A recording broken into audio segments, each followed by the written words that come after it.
में दो biker stunt करते हुए दिखाए जाते हैं। दोनों बाप बेटा थे। बेटे का नाम जॉनी होता है और स्टंट करते करते जॉनी की बाइक का बैलेंस आउट हो जाता है और वो गिर जाता है। शो से फारिग होने के बाद जॉनी के फादर गुस्से से कहते हैं, देखो आज तो ऐसा हो गया, लेकिन आइंदा तुम अपना फोकस पूरा का पूरा अपने काम पर रखना। वो घर जाता है तो उसकी नजर नीचे गिरे हुए एक पेपर पर पड़ती है। जब वो उठाकर उसे पढ़ता है तो उस पर ये क्लियरली लिखा होता है कि उसके फादर को चेस्ट कैंसर है। वो काफी परेशान हो जाता है और अपना ध्यान इधर उधर लगाने के लिए वो अपनी बाइक्स को रिपेयर करने के लिए चला जाता है कि तभी वहाँ पर एक बूढ़ा आदमी आता है और कहता है कि जॉनी, मुझे तुम्हारी बाइकिंग स्किल्स काफी अच्छी लगती हैं और हो सकता है कि किसी दिन तुम मेरे लिए भी काम करो। जॉनी उससे पूछता है कि अच्छा, क्या आपका भी कोई शो है? तो वो कहता है कि हाँ, दुनिया का सबसे बड़ा शो। उसके बाद वो उससे कहता है कि तुम्हारे फादर को कैंसर है ना? तो जॉनी हैरान होकर पूछता है कि आपको किसने बताया? वो कहता है, इस बात को छोड़ो, मैं तुम्हारे फादर को बिल्कुल ठीक कर सकता हूँ, लेकिन इसके बदले में तुम्हें मेरी एक बात माननी पड़ेगी। जॉनी उससे पूछता है कि चलो बताओ, कितने पैसे लोगे तुम इस चीज के? तो वो बूढ़ा आदमी कहता है कि तुम्हारी सोल, यानी तुम्हारी रूह। इस पर जॉनी काफी हंसने लगता है क्योंकि उसे इन बातों पर यकीन ही नहीं आ रहा होता। वो बूढ़ा आदमी उसे एक कॉन्ट्रैक्ट पेपर निकाल कर देता है और जैसे ही जॉनी उसे पढ़ने लगता है तो उसके हाथ में एक पेन चुभ जाती है, जिसकी वजह से उसके हाथ से खून का एक कतरा आ जाता है और उस पेपर पर लग जाता है। वो आदमी उससे वो कॉन्ट्रैक्ट पेपर छीन लेता है और कहता है कि दिस इज एनफ। उसके बाद सीन चेंज होता है और हमें जॉनी बेड पर नजर आता है। उसे लगा था कि शायद ये उसका ख्वाब हो सकता है। जॉनी घबराया हुआ अपने फादर के पास जाता है और कहता है कि डैड, आप ठीक हैं क्या? तो उसके फादर आगे से कहते हैं कि मैं कुछ दिनों से बहुत अजीब महसूस कर रहा था। अपनी बीमारी की वजह से मैं काफी वीक होता जा रहा था, लेकिन न जाने आज सुबह ही मुझे डॉक्टर ने बताया कि मैं बिल्कुल ठीक हूँ और मैं खुद को भी हेल्दी फील कर रहा हूँ। तभी वो अपने स्टंट के लिए निकलने लगते हैं तो जॉनी को भी साथ जाने का कहते हैं, लेकिन देखते हैं कि जॉनी तो कहीं और बिजी है। अपने फादर के पूछने पर वो बताता है कि मुझे एक लड़की अच्छी लगती है, उसका नाम रॉक्सी है और उसके फादर उसे दूर भेजना चाहते हैं, तो मैं उसके साथ जाना चाहता हूँ, उसे यहाँ से लेकर। वो अपने फादर से कहता है कि आखिर कब तक मैं इस बाइक पर स्टंट्स करता रहूंगा, मैं कुछ नया करना चाहता हूँ। ये सुनते ही उसके फादर उसे एक चाबी देते हैं और ये चाबी उस बाइक की होती है जिसे बचपन से जॉनी चलाना चाहता था, और इसके साथ ही वो उसे विश करते हैं कि तुम्हारा नया सफर अच्छा गुजरे, और ये कहते ही वो चले जाते हैं। जॉनी की दोस्त का नाम रॉक्सी होता है और फिर वो हमें उसी बाइक पर दिखाया जाता है। उस जगह काफी शोर था। ये वो जगह थी जहाँ जॉनी के फादर स्टंट करने गए थे। पता करने पर जॉनी को पता चलता है कि उसके फादर की बाइक का एक्सीडेंट हो गया था, जिसकी वजह से उनकी डेथ हो गई। फिर उसके सामने वही आदमी आता है जिसने उससे कॉन्ट्रैक्ट साइन करवाया था। जॉनी अपने फादर की डेथ को लेकर काफी परेशान था और इसी परेशानी में बाइक चलाते चलाते वो स्लिप होता है और बहुत बुरी तरह गिर जाता है, और यहाँ पर वो आदमी दोबारा दिखाया जाता है। उसे देखकर जॉनी गुस्से से कहता है कि तुम मेरा पीछा क्यों नहीं छोड़ रहे? तुमने ही मेरे फादर को मारा है, तुम कैसे जानते थे कि उन्हें कैंसर है? वो बूढ़ा आदमी कहता है कि मैंने तो उनका कैंसर बस ठीक किया है, लेकिन हमारी डील में वो कैसे आ सकते थे? वो जॉनी के करीब आता है और उसकी चेस्ट यानी सीने पर हाथ रखकर कहता है कि मैं दोबारा आऊंगा। वो कहता है कि भूल जाओ अपने दोस्तों को, अपने रिश्तेदारों को और अपने प्यार को, तुम अब मेरे अंडर काम करोगे। ये सब होते ही जॉनी को झटका लगता है और वो गिर जाता है और उसकी आंखें आग की तरह लाल हो जाती हैं। उसके बाद वो रॉक्सी के पास जाता है जिस जगह से उन दोनों ने मिलकर जाना था, लेकिन वो उसके पास नहीं जाता बल्कि आगे चला जाता है। फिर हमें कुछ साल बाद का सीन दिखाया जाता है जब जॉनी बहुत बड़ा स्टंटमैन बन चुका था। यहाँ पर जॉनी ने बहुत डेंजरस स्टंट करना था जिसके नीचे काफी ज्यादा कार्स को पार करना था। ये करते करते जॉनी का एक्सीडेंट हो जाता है और उसकी बाइक और वो खुद बहुत जोर से गिरते हैं। सब लोग उसके पास आते हैं तो उसकी आंखें बंद देखकर डर जाते हैं। कुछ देर बाद उसकी आंखें खुलती हैं तो वो पूछता है कि क्या मेरी बाइक ठीक है? तो सब कहते हैं कि हाँ। लोग काफी हैरान हो जाते हैं कि उन्हें तो कोई चोट ही नहीं आई। साथ ही टीवी पर यह न्यूज ब्रेक हो जाती है कि जॉनी बहुत स्ट्रॉन्ग स्टंटमैन है और उसे कुछ नहीं हो सकता। जॉनी के दोस्त उससे कहते हैं कि लगता है कोई फरिश्ता तुम्हारी जान बचाता है। तो जॉनी आगे से कहता है कि फरिश्ता या शैतान। फिर हमें एक बार का सीन दिखाया जाता है जहाँ पर एक आदमी आता है और उसके आते ही सब कुछ फ्रीज होना शुरू हो जाता है। लोग उसे ब्लैक हार्ट के नाम से जानते थे। वो अंदर जाकर सबको मारने लगता है, लेकिन वहाँ पर 3 लोग ऐसे मौजूद थे जो कि इंसान नहीं थे। वो उससे पूछते हैं कि यार तुम यहाँ क्या लेने आए हो। वो कहता है कि मैं यहाँ सैन वेगेंसा का कॉन्ट्रैक्ट लेने आया हूँ। वो यहाँ करीब किसी ग्रेवयार्ड यानी कब्रिस्तान में छुपाया गया है और तुम लोग उसे ढूंढने में मेरी मदद करो। वो कहता है कि जैसे ही वो कॉन्ट्रैक्ट मुझे मिल गया हम पूरी दुनिया पर राज करेंगे। उनमें से एक शख्स पूछता है कि तुम्हारे बाप का क्या होगा। तभी हमें उसका बाप दिखाया जाता है और ये वही बूढ़ा आदमी था जिसने जॉनी से कॉन्ट्रैक्ट साइन करवाया था। वो बाहर अपने बाप के पास जाता है और कहता है कि हर चीज की कस्टडी मुझे दे दें, अब ये मेरा टाइम है। उसका बाप कहता है कि हाँ तुम्हारा टाइम भी आएगा, लेकिन बच्चे ये मेरा टाइम है। ब्लैक हार्ट अपने बाप से कहता है कि आप जानते हैं आप यहाँ खड़े खड़े मेरा कुछ नहीं बिगाड़ सकते। उसका बाप कहता है कि मेरा राइडर तुम्हें नहीं छोड़ने वाला। ब्लैक हार्ट उसे टॉन्ट करते हुए कहता है कि वो गोस्ट राइडर मैं तुम दोनों को जिंदा दफना दूंगा। और ये सुनकर वो वहाँ से चले जाता है। ये बूढ़ा आदमी एक शैतान था और गोस्ट राइडर इसके अंडर काम करता था। उसके बाद हमें जॉनी दिखाया जाता है जो कि अब तक की सबसे बड़ी जंप लगाने के लिए तैयार हो रहा था। वहाँ कुछ रिपोर्टर्स उसका इंटरव्यू लेने के लिए आते हैं तो जॉनी बोलता है कि मैं किसी को इंटरव्यू नहीं देता। तो पीछे से एक लड़की की आवाज आती है कि क्या अपनी दोस्त को भी इंटरव्यू नहीं दोगे। असल में वो रॉक्सी थी। तो जॉनी उसके पास आता है और अपना इंटरव्यू स्टार्ट करते हैं वो लोग। जॉनी जब वहाँ स्टंट लगाने के लिए जाता है तो वहाँ गाड़ियों की जगह 6 बड़े हेलीकॉप्टर्स होते हैं और आज जॉनी ने इन हेलीकॉप्टर्स के ऊपर से जंप लगानी थी। अब टाइम आता है जंप लगाने का और दिखाया जाता है कि जॉनी ने बड़े आराम से जंप लगा ली। सब लोग बहुत हैरान होते हैं। इसके बाद वो रॉक्सी से मिलने जाता है जो कि उससे बहुत नाराज थी। वो इसलिए क्योंकि इन दोनों ने मिलकर कहीं दूर चले जाना था, लेकिन जॉनी उससे मिलने तक नहीं आया। लेकिन जॉनी उसे किसी तरह मना लेता है और रात 8 बजे वो लोग एक मीटिंग रखते हैं। जॉनी जब रेडी हो रहा होता है तो देखता है कि उसके हाथ काफी रेड हो गए थे और जब वो उस पर पानी डालता है तो देखता है कि उसके हाथों से धुआं उठने लगता है और उसके बाद उसको अपना नाम सुनाई देता है, जॉनी।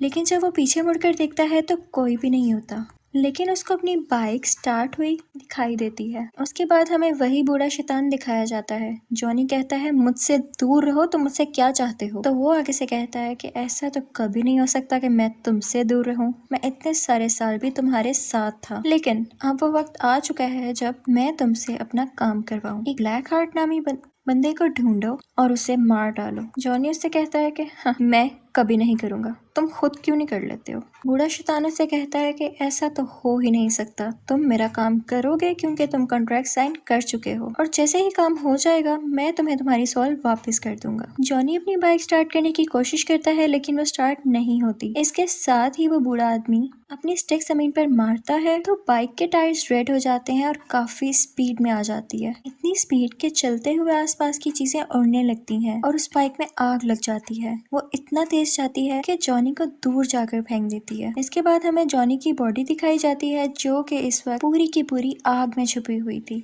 उसकी बॉडी पूरी आग बन चुकी थी। अब जॉनी घोस्ट राइडर बन चुका था। इसके साथ ही वो ब्लैक हार्ट के पास जाता है और कहता है कि तुम रूल ब्रेकर हो, तुमने अच्छा नहीं किया रूल तोड़कर, तो तुम वापस जहन्नुम में चले जाओ। लेकिन ब्लैक हार्ट उसकी कोई बात सुनने की बजाय अपने 3 आदमियों से उस पर अटैक करवा देता है और वो उसे ट्रक के नीचे दे देते हैं। वो समझते हैं कि शायद ये मर चुका है और वहाँ से चले जाते हैं, लेकिन घोस्ट राइडर अभी भी जिंदा था। लेकिन ट्रक ड्राइवर वहाँ पे ही मौजूद था। घोस्ट राइडर उसे जलाकर राख कर देता है। थोड़ा आगे जाकर वो एक औरत को देखता है जिससे एक डाकू उसका पर्स छीन रहा होता है। वो उस औरत को सेफली उसे छुड़वाता है और उसको पकड़कर कहता है कि तुमने आज तक जिन जिन लोगों को मारा और लूटा उन सब लोगों का दर्द मेरी आंखों में देखकर महसूस करो। उसके बाद उसको उन सब का पेन और दर्द फील होने लगता है जिसकी वजह से उसकी डेथ हो जाती है। इनफैक्ट घोस्ट राइडर के पास एक ऐसी पावर थी जिसकी वजह से वो उन लोगों को उनके गुनाहों की सजा दे सकता था। इसके बाद हमें ये रियलाइज होता है कि जहाँ जहाँ से घोस्ट राइडर की बाइक गुजरती है वो जगह आग से लाल हो जाती है। फिर हमें जॉनी अपनी असली हालत में वापस आता हुआ दिखाई देता है। जिस जगह वह बेहोश होता है वो एक कब्रिस्तान था, लेकिन जब उसको होश आता है तो वो एक कमरे में होता है और जब वो कमरे से बाहर आता है तो उसे एक बूढ़ा आदमी दिखाई देता है। वो कब्रिस्तान का केयर टेकर था। वो उससे कहता है कि जो कल हुआ वो आज दोबारा होगा।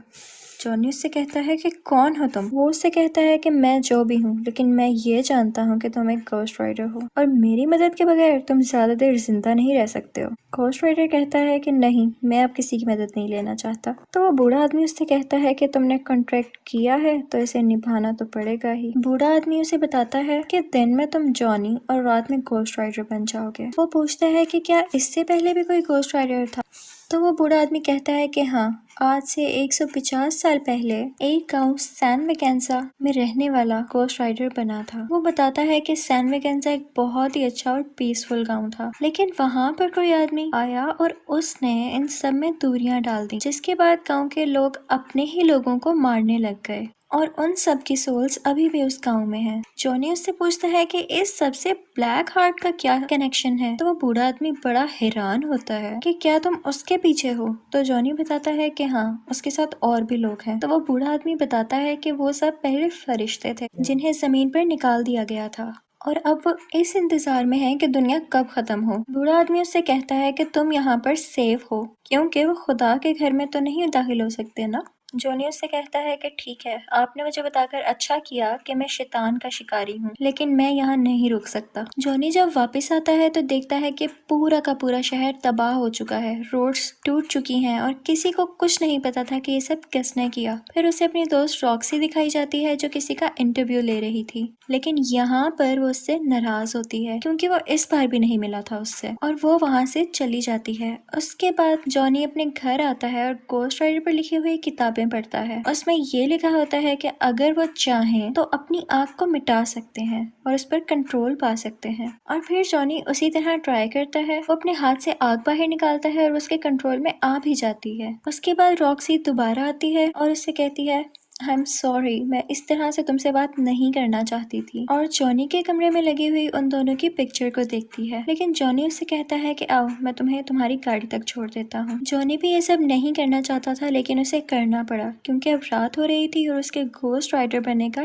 टाइम भी आ रहा था। रॉक्सी कहती है कि तुम्हारे साथ मसला क्या है, तुम चाहते क्या हो। जॉनी उसे बताता है कि अगर मैंने तुम्हें सच बता दिया तो तुम मेरे साथ रहना पसंद नहीं करोगी। रॉक्सी कहती है तुम एक बार बोल कर तो देखो। जॉनी उसको सब कुछ सच सच बता देता है, लेकिन रॉक्सी को इस बात पर बिलीव ही नहीं होता और वो वहाँ से चली जाती है। सिटी में जो इतनी ज्यादा तबाहियां हुई थी, उन सब का रिस्पॉन्सिबल पुलिस घोस्ट राइडर को ठहरा रही थी और वो उसे अरेस्ट कर जेल में बंद कर देते हैं। लेकिन जैसे ही रात होती है, वो जेल की रोड्स को मेल्ट कर बाहर आ जाता है और अब वो ब्लैक हार्ट से मिलने के लिए निकल जाता है। ब्लैक हार्ट को जब ये पता चलता है तो वो अपने आदमियों से कहता है कि जाओ, उसे रोको जाकर। और दूसरी तरफ से पुलिस भी उसका पीछा कर रही होती है। यहाँ पर ये सीन क्रिएट होता है कि ब्लैक हार्ट का एक आदमी घोस्ट राइडर को बुलाकर भागने लगता है। अब घोस्ट राइडर उसके पीछे भागने लगता है और घोस्ट राइडर के पीछे पुलिस। यहाँ पर एक बिल्डिंग आती है और घोस्ट राइडर सीधा अपनी बाइक उस बिल्डिंग के ऊपर चढ़ा देता है, जिसे देखकर लोग काफी डर जाते हैं और हैरान हो जाते हैं। ये सब कुछ रॉक्सी भी देख लेती है और अब उसे यकीन होने लगता है कि शायद जॉनी सच बोल रहा था। बिल्डिंग के ऊपर पहुंचते ही घोस्ट राइडर ब्लैक हार्ट के आदमी को पकड़ लेता है, लेकिन उसे कोई फर्क नहीं पड़ता क्योंकि उसके अंदर हवा की पावर थी। लेकिन साथ ही घोस्ट राइडर एक चेन निकालता है और उसमें अपनी आग भरकर उसके इर्द गिर्द लपेटना शुरू कर देता है, जिसकी वजह से वो भी जलकर मर जाता है। इसके बाद जॉनी दोबारा उसी आदमी के पास जाता है जिसने उसे घोस्ट राइडर के बारे में बताया था। जॉनी उससे पूछता है कि ये सब कैसे खत्म होगा,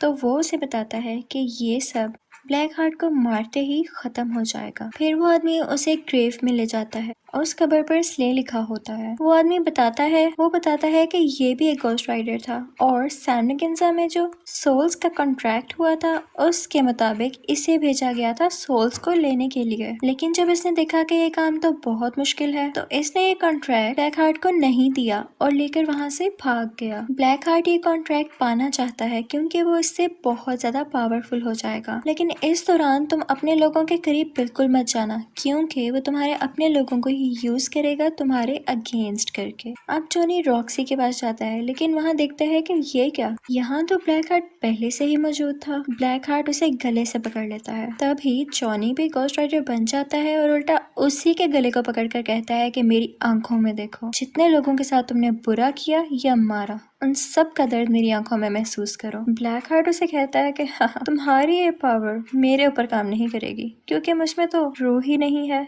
और ये कहते ही उसे जोर से धक्का देता है और इसके बाद वो उससे कहता है कि आज के बाद तुम मेरे बाप के साथ नहीं बल्कि मेरे लिए काम करोगे, और अगर तुम चाहते हो कि तुम्हारी दोस्त रॉक्सी की जान बच जाए तो उसे सैन मैकेन्जा में उसी कॉन्ट्रैक्ट के साथ मिलना। इसके बाद ब्लैक हार्ट वहाँ से जाता है और रॉक्सी को उठा ले जाता है। दूसरी तरफ जॉनी उसी बूढ़े आदमी के पास जाता है और कहता है कि मुझे किसी भी हाल में अपनी दोस्त को बचाना है। वो कॉन्ट्रैक्ट उसी आदमी के पास था। जॉनी उससे कहता है कि काइंडली आप मुझे ये कॉन्ट्रैक्ट दे दीजिए। बूढ़ा आदमी उससे कहता है कि नहीं, इससे पूरी दुनिया तबाह हो जाएगी। जॉनी उससे कहता है कि प्लीज आप मुझ पे यकीन करें, उन्होंने मेरी सोल ली है लेकिन मुझे खरीदा नहीं है। मुझ में अब भी मोहब्बत का जज्बा मौजूद है। तो बूढ़ा आदमी भी उससे कहता है कि हाँ, मैं जानता हूँ तुमने ये कॉन्ट्रैक्ट लालच में नहीं बल्कि मोहब्बत में किया था और इसीलिए गॉड भी तुम्हारा साथ दे रहा है और मुझे लगता है कि तुम ही हो जो ब्लैक हार्ट को मार सकते हो। उसके बाद वो बूढ़ा आदमी कहता है कि चलो ठीक है, लेकिन सैन मैकेन्जा गांव यहाँ से 500 मील दूर है तो हमें अभी निकलना चाहिए। जॉनी हैरान होकर पूछता है हमें मतलब? इसके साथ ही वो बूढ़ा आदमी सीटी मारता है और वहाँ से एक घोड़ा निकल आता है। तो वो उस घोड़े पर बैठ जाता है और जॉनी से कहता है कि मेरा आखिरी सफर अभी बाकी है। ये कहते ही वो अपनी हैट पहनता है तो हम क्या देखते हैं कि वो भी एक घोस्ट राइडर में बदल जाता है। इनफैक्ट वो भी एक घोस्ट राइडर था और ये वही आदमी था जिसने सैन मैकेन्जा का कॉन्ट्रैक्ट ब्लैक हार्ट को नहीं दिया था।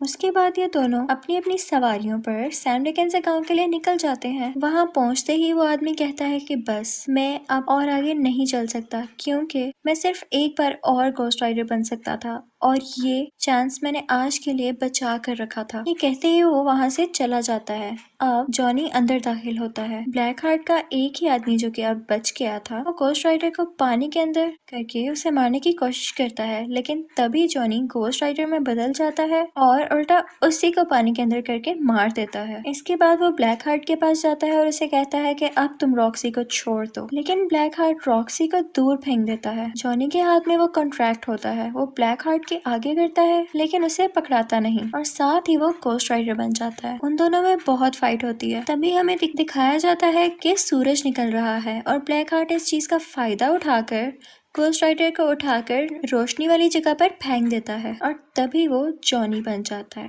वो विलेज देखने में बहुत खौफनाक था क्योंकि वहाँ पर बहुत सारी सोल्स थी। इसके साथ ही ब्लैक हार्ट वो कॉन्ट्रैक्ट उठाता है और उसे ऊंची ऊंची पड़ने लगता है कि यहाँ जितनी भी सोल्स मौजूद हैं आओ और मेरे अंदर समा जाओ। ये सुनते ही तमाम सोल्स उसके अंदर आने लगती हैं और ब्लैक हार्ट की आंखें बहुत ज्यादा रेड हो जाती हैं क्योंकि अब उसके पास बहुत सारी पावर्स आ गई थी। रॉक्सी जल्दी से घोस्ट राइडर के पास जाती है और उसे कहती है कि चलो अब हमारा जाने का वक्त हो चुका है, जो इसे चाहिए था वो हमने दे दिया। तो जॉनी उससे कहता है कि नहीं, इस कॉन्ट्रैक्ट को मैंने ही शुरू किया और अब मैं ही से खत्म करूंगा। रॉक्सी उससे पूछती है कि आखिर तुम ही क्यों? तो जॉनी उससे कहता है क्योंकि मैं घोस्ट राइडर हूँ। इसके बाद ब्लैक हार्ट जॉनी की तरफ बढ़ता है। जॉनी उसे बहुत ज्यादा फायर्स मारता है लेकिन उसे कोई फर्क नहीं पड़ता। वो उसे धक्का देता है तो उसके हाथ से गन भी गिर जाती है। फिर वो अंधेरे में जाने की कोशिश करता है लेकिन ब्लैक हार्ट उसे गले से पकड़ लेता है और कहता है कि अब नहीं, अब तुम्हारी दुनिया की सब सोल्स मेरे अंडर हैं। तभी रॉक्सी वहां पर आती है और उसको शूट करने लगती है जिसकी वजह से वो डिस्ट्रैक्ट होता है और उसके हाथ से जॉनी गिर जाता है। रॉक्सी दोबारा से शूट करती है तो यहाँ पर ब्लैक हार्ट की गर्दन अलहदा हो जाती है, लेकिन जाहिर है कि उसके पास इतनी ज्यादा पावर्स थी कि वो अपनी दोबारा गर्दन वापस ला सकता था। और फिर रॉक्सी की गन में गोलियां भी खत्म हो जाती हैं। तो जॉनी फौरन से कहता है कि ये गन मुझे दो और अपना हाथ अंधेरे में ले जाकर फायर करने लगता है क्योंकि उसका हाथ अब आग का बन चुका था। और इसके साथ ही ब्लैक हार्ट के टुकड़े टुकड़े हो जाते हैं और वो सब के सब सोल्स उसमें से निकलने लगती हैं। लेकिन एज आई हैव टोल्ड उसके पास बहुत सारी पावर्स थी तो वो दोबारा से सब सोल्स को इकट्ठा करता है और अपनी असली शक्ल में वापस आ जाता है। लेकिन अब घोस्ट राइडर जानता था कि ब्लैक हार्ट को कैसे मारना है। वो उसके पास जाता है और कहता है कि तुम्हारे अंदर जितनी भी सोल्स हैं, उन्होंने जिस जिस को मारा है, उन लोगों के दर्द को तुम महसूस करो। इसी के साथ उसको वो दर्द महसूस होने लगता है और इतनी सारी सोल्स होने की वजह से वो इतना सारा दर्द बर्दाश्त ही नहीं कर पाता और यहाँ पर फाइनली उसकी डेथ हो जाती है। इसके बाद हमें ब्लैक हार्ट का फादर यानी वो बूढ़ा शैतान दिखाया जाता है। वो जॉनी के पास आता है और कहता है कि शाबाश, तुमने मेरा काम कर दिया, अब मैं तुम्हें आजाद करता हूँ, तुम चाहो तो अपनी एक नई जिंदगी शुरू कर सकते हो, एक नॉर्मल लाइफ। जॉनी कहता है कि नहीं, अब मैं ऐसे ही जीऊंगा और इन पावर्स को, इन एबिलिटीज को मैं तुम्हारे अगेंस्ट ही यूज करूंगा और जहाँ कहीं भी किसी का कत्ल होगा तो देखना मैं वहाँ जरूर मौजूद होऊंगा और मैं तुम्हारे किए की सजा तुम्हें देकर रहूंगा। वो बूढ़ा आदमी कहता है कि मैं तुम्हें छोड़ूंगा नहीं। तो गोस्ट राइडर कहता है कि हम डरने वालों में से नहीं हैं। इसके बाद वो अपने स्टिक जोर से जमीन पर मारता है और एक जोरदार चीख मारकर वहां से गायब हो जाता है। और इसी के साथ मूवी